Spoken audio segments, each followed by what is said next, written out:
What is good, everybody? It's your boy Pat the Designer back at it again, and we're here for another episode of Fantasy Football Breakdown. Getting ready for Week 3 waivers here with the Fantasy Whispers. We got Johnny in the building. Let's get into it, starting now.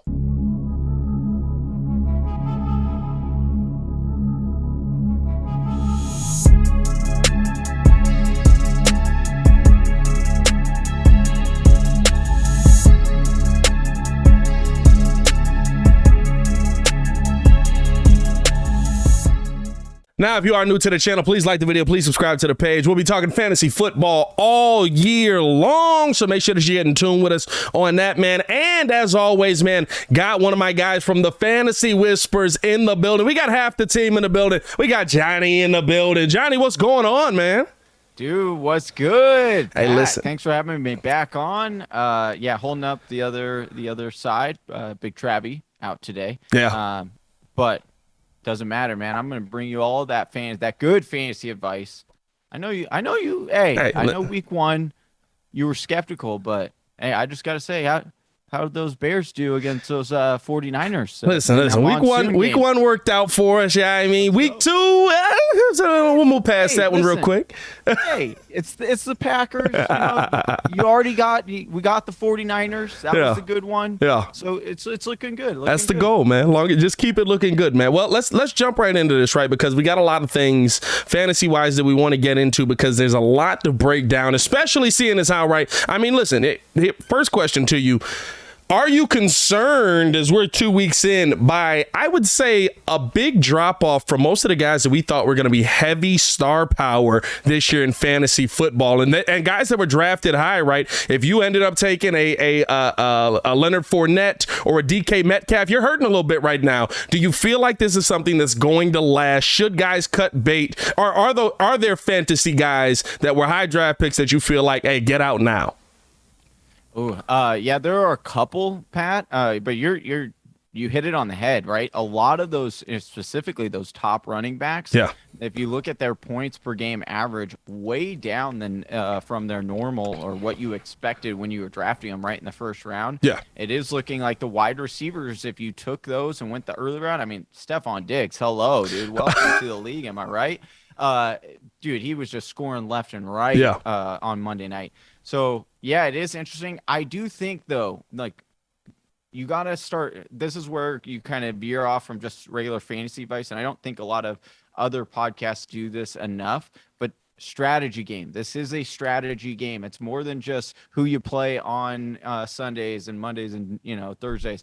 It's more than just who you add and drop on waivers. It's the little things that you do that will help get you to that championship. Things like, going after these running backs that are like CMC, the number of CMC trades that were coming through and the amount, like how little that you have to pay right now or trade to get CMC. It's just mind boggling, right? Whereas like you would never have thought that, hey, you could get this kind of deal based on how players are doing. It is so early in the season, and these teams are still trying to figure it out and still getting, the preseason jitters out. So there are a lot of opportunity to go for players right now. I think here's an interesting one, right? Because in week 2, while we've seen a lot of those guys be down, who's the surprises for you, right? Because while those guys are down, right, there's a lot of surprise names that end up popping up that you look at and you're like, okay, well, maybe I can roll with him through this fantasy season. Who were some of your week 2 surprises that you looked at and you were like, okay, this guy could be something moving forward?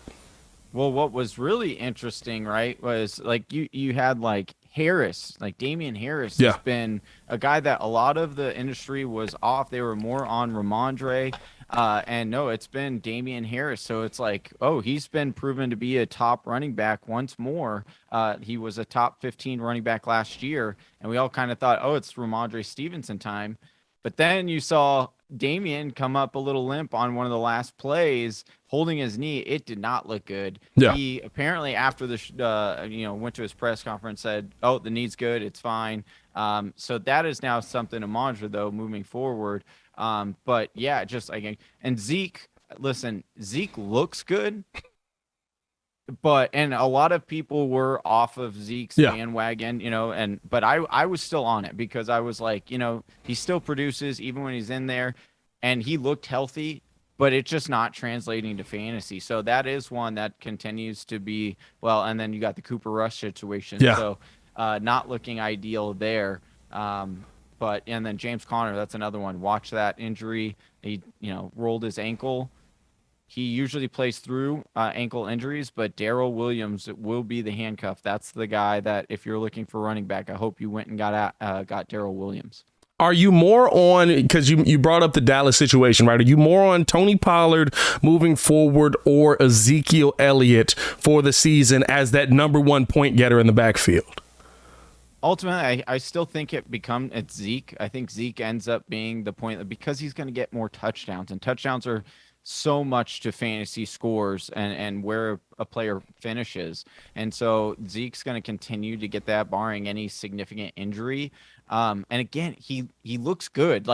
Or I should say, he looks good on film. Yeah. He's producing better than he did last year. So in that sense, for football purposes, they're going to keep rolling him out. It's not like he's doing bad. But for fantasy purposes, it's not translating. So that's the unfortunate part. But a lot of it, too, again, that you're seeing is running backs are very touchdown dependent. They're becoming a lot like tight ends. And, I had Saquon Barkley, who come in week one, everyone in the industry was like, oh, Saquon Barkley's back. He is exactly, he's the league winner running back. If you draft him, I'm feeling pretty proud of myself. Came on the show, even said it. We were talking about Saquon week one. Yeah. And so feeling good, running some victory laps. And then week two, I mean, he had a good game for as far as football purposes, like over 80 all-purpose yards. Yeah. He didn't score a touchdown, and so that's he's an RB2 in that scoring situation format. You know what I mean? So it's just what it is with the running back situation these days. You got to just kind of take what you can get. Here, another interesting one in Dallas, right? And I think my biggest surprise of the week, somebody who was able to, in at least my league, I saw him put up 17 points, right? You a believer in Cooper Rush moving forward? You a believer in Cooper Rush at all moving forward? He looked like he was comfortable back there, like it wasn't his second start. Hey, if someone is, you're rushing to trade Cooper Rush right now. That's what I would be doing. I mean, if you need him in super flex leagues, he's gonna do what he did, right? Yeah. Like he's gonna go to CeeDee Lamb. He's got his. So it does hurt, Now I know the Dalton Schultz potentially could be playing through, but I can't. I mean, I know Zeke played through the same injury last year, but that doesn't bode well for your confidence there, certainly for Schultz. So I'm not super buying in. Here's the bigger one. Is Carson Wentz right now is a top 5 fantasy quarterback, and that is absurd. Like that is absolutely. I'll tell you what. I bet you the Colts wish they had Carson Wentz back. I'll tell you that. Dude. Meanwhile, you got old man Ryan over there can't even do anything with that Indianapolis Colts offense. No, yeah, I think there's so much surprise starting this season. Not even just in the fantasy sense, but just in the football sense, right? Where you're looking at stuff and you're like, this just doesn't make sense. Like, is this a bizarro year? Like, is that what we're doing here? Like, it doesn't make sense that Matt Ryan can't play football anymore, but all of a sudden Carson Wentz is Philadelphia 2018 again. Like, what's happening? And that's dude, that's what we get. We have to do that all the time. We're like trying to be weather forecasters, and sometimes when it looks like it's going to be sunny, it ends up being a rainstorm. And you know what? You just say, well, it's here, you deal with it. But this is what I do like. So, Pat, you brought up a good point, though, right? This is where if you are in a league where you're not playing with the sharpest, crayons in the box, as I like to say, you know what I mean? Then I would go like, if you have Carson Wentz, go try to get someone that is, a Russell Wilson now where you could buy low. You can't really get Lamar after he had a blow-up game. Maybe you might be able to get, Kyler Murray if you added something with Carson Wentz. Like, play into fear on these guys that you just know are better players, better quarterbacks, and play up stats because this is the time of year where it's so young. Like the sample size is so minimal that people overreact so much, and this is where you can really go and you can make some really good deals right now because people just look into a 2-game sample size, whereas you're sitting week 10 And, a player's gone off 8 out of the 10 weeks, and it just so happened like the 2 weeks were, the most difficult in the beginning of their schedule. Yeah. All of a sudden, you're walking away with a really good trade. Speaking of some interesting players, right, that could be on the market if you're early on in this thing, and somebody that was a top fantasy getter last year, right? I mean, are we to the point where Tom Brady's your backup going into every week here? I mean, we're 2 weeks into this thing, and he's yet to put up 15-plus points in most leagues out here. Are we there with Brady now? Is he the backup QB for you? This is going to sound wild, but I really do think it is more so going to be a spot start thing for Tom Brady. Listen, that team is good, and they are going to play. This is a style of QB that Tom Brady likes to play, right? You think back to the Patriot days. He really did like running that check down offense, the run, where he wasn't getting, hit all the time. That was why there was you remember BA stepping away. Yeah. Because Tom Brady had retired. Well, then BA all of a sudden steps away the day that Tom Brady says, "Oh, I'm going to come back." Well, you see what they're doing. It's a defensive head coach and Todd Bowles. So they want to play good defense. They want to run more. So you will see more with Leonard Fournette running. And I still like Rashad White as a must-have guy on your bench if he's on the waiver wire, because I do think that it's just a matter of time before Lenny kind of goes down. But I do think Lenny is still an borderline RB1 when healthy. But yeah, that's what you're going to see, Pat. I do think that Tom Brady he's not going to have these massive games like he's had over the last few years, because it's not going to be the same offense. It's not going to be so much pushing it down the field as it is dink and dunk, take what the defense gives you and win these games. Because listen and face it, Tom only came back because he wants to win another championship. However he can get there the fastest and the most healthy, that's what he's going to do. So this is his Peyton Manning year in Denver is what you're saying. This is his, I need that last one, one last ride. Yeah. The one last ride. Let's ride. Hey, man, we got a lot of fantasy questions that people are asking from the comments from last week. Also got some from the Discord. And, of course, we got some from the Twitterverse. So as we're heading into week 3, right, some interesting ones. We got Curtis Samuel or Chris Olave for week 3. What are you feeling there? It's great. I would go Curtis Samuel, actually. Curtis Samuel being very heavily relied upon in that offense. They're scheming him. They're putting him all over the field. They're really using him like a Debo-esque type of player.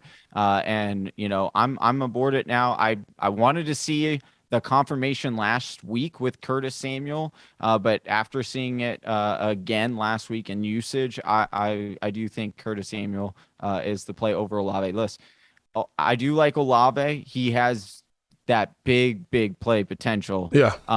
But he is just that, right? Like if you're majorly down in your game, like he could catch you 2 long touchdowns. All of a sudden he wins your week.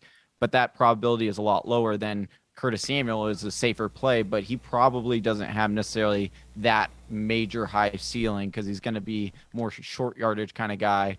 Maybe you can get into the end zone. Maybe you won't. Here's another one here. It says hashtag Breeze TFW. Chubb and Pittman for Cook. PPR. I think he's talking about a trade here. Would you make that move?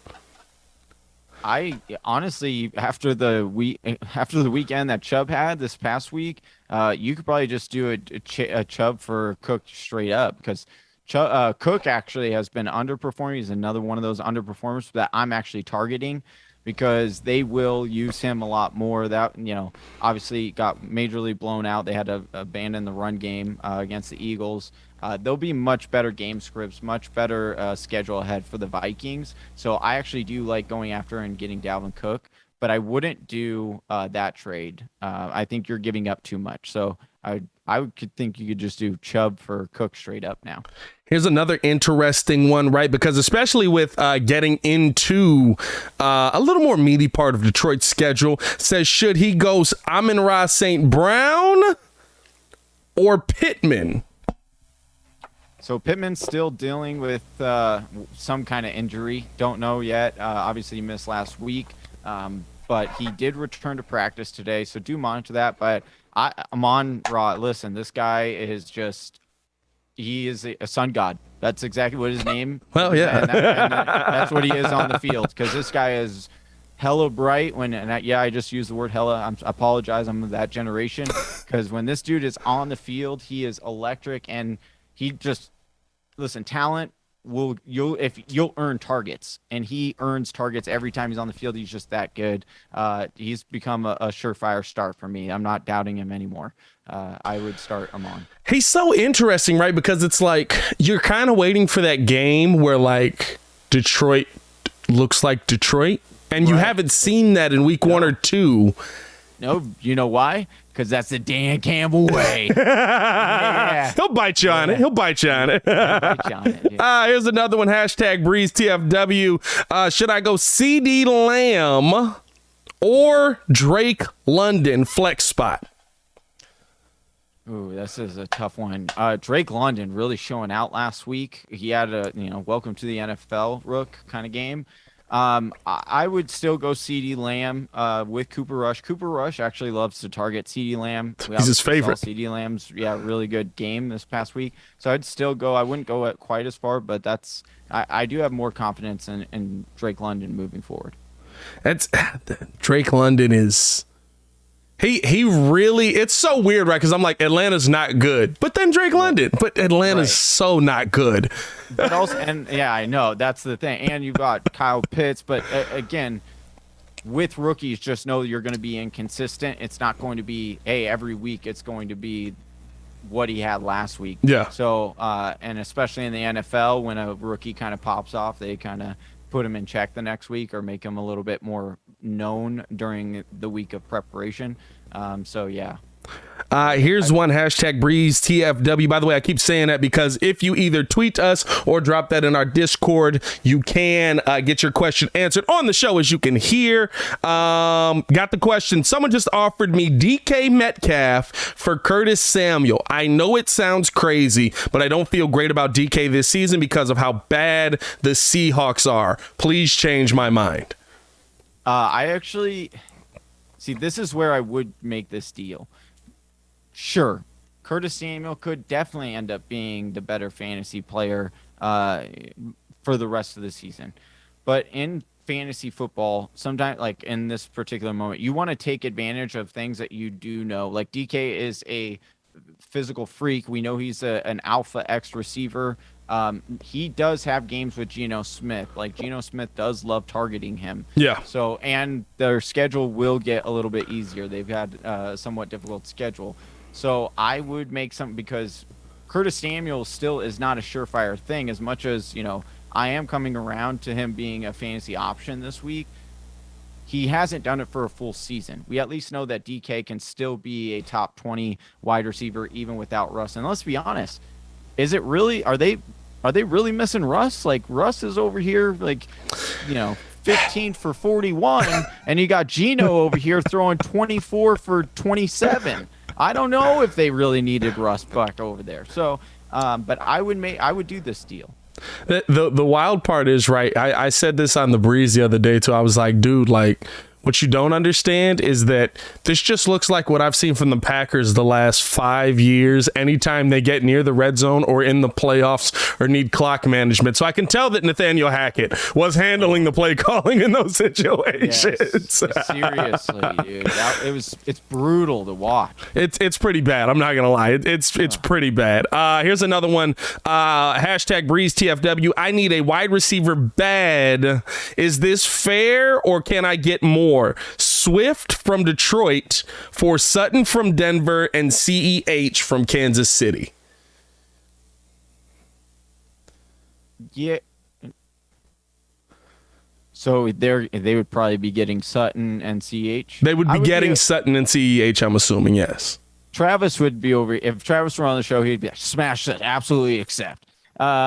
Swift looks, I'll tell you what, Swift looks real good. But I think that's fair enough out. I mean, I'm not a super big believer in CH, but so far he's, proven me wrong. He was one of those ones that, one of those calls that, hey, he's looked good. You got to admit a spade. So I still believe in Sutton. I think Sutton has a top 5 potential as a season, and they'll get this right. Let's remember, like, Russell just came to this team. They're still working out the kinks, but I think sooner rather than later they get it right. So yeah, I think it's fine. Especially if you need a receiver. Yeah, I think the key with that is just let Russ do the play calling. Right. Like, how is that not done? Like, that's what I'm thinking in my head. Like, why are we having a rookie coach who, like, just have Russ run? Like, he knows what to do. It's so weird because it's like I see Hackett and I'm just like, oh, Denver got Green Bay's Matt Nagy. Like, that's how I feel about it. It's like first time head coach, first time play caller, and you're not really great at either.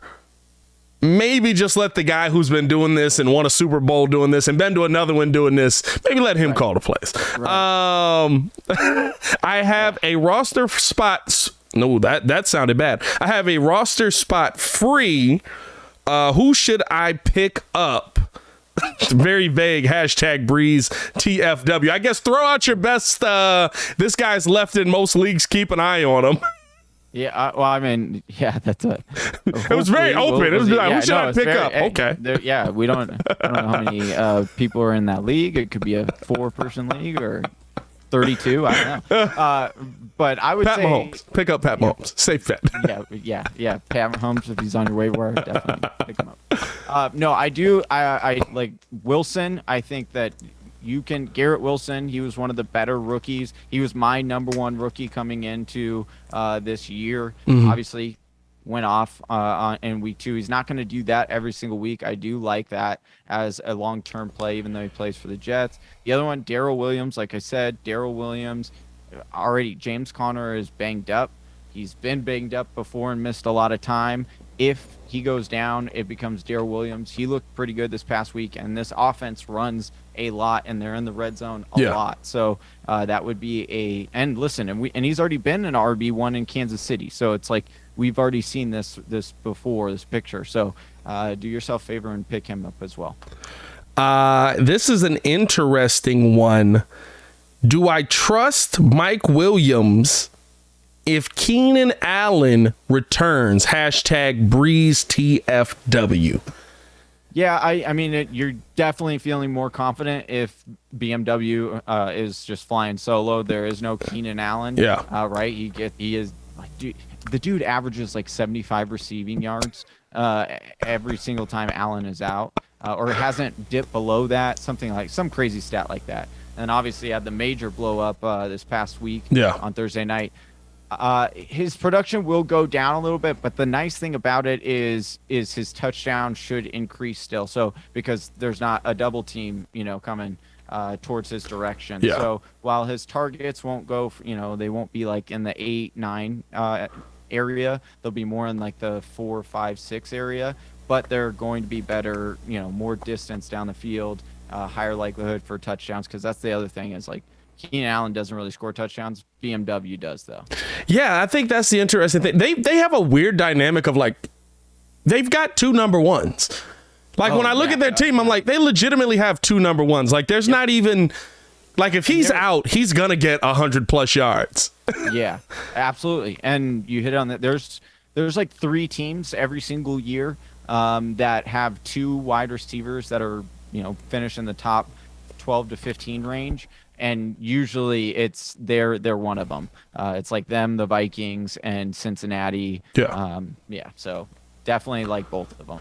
And then finally, let's finish it off on this one. We got a trade one here. Would you make this trade? Hashtag Breeze TFW. My buddy is sending Delvin Cook, Mike Evans, and Logan Thomas. He would be getting Devontae Adams and Antonio Gibson. Oh, he's giving up way too much. He is buying high on Antonio Gibson right now. Ooh, I would not do that. That is a lot. Is that yours, Pat? No, it's not me. It's not me. No, it's not me. I thought you were gonna be like, bro, this is no. This is a. So he's saying he would be getting Dalvin Cook, Mike Evans, Logan Thomas, and he would be sending Devontae Adams and Antonio Gibson. Yeah. Oh, then I would do this deal. Sorry. I thought it was reversed. I would 100% do this deal, except right now, if you're watching this, like as soon as you see this, hit accept. This is the one.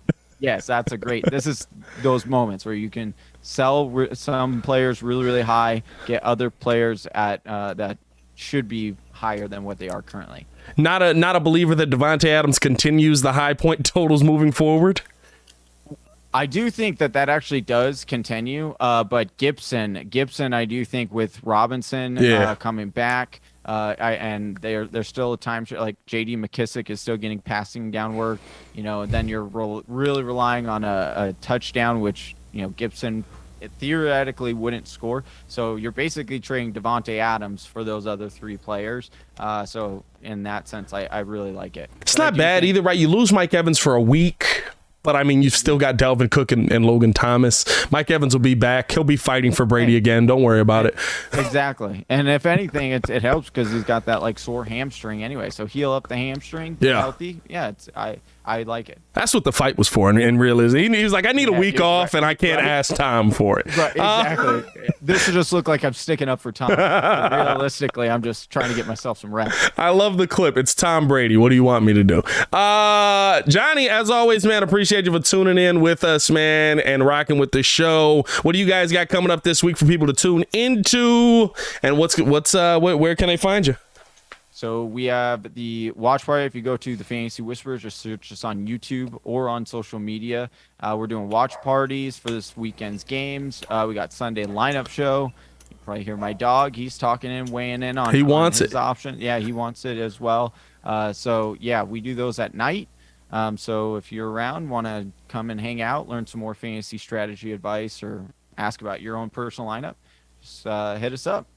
For sure, man. For sure. As always, man, it's your boy, Pat the Designer, back at it again. Appreciate all you guys for tuning in and rocking with us. Drop your questions in the chat below for next week, in the comments below for next week, and or drop them over on Twitter or in the Discord with the hashtag Breeze TFW. As always, man, it's your boy, Pat the Designer, back at it again. Y'all stay safe out there, world. We'll see you guys next week for more fantasy football advice. Make sure to check out the Fantasy Whispers for daily fantasy advice.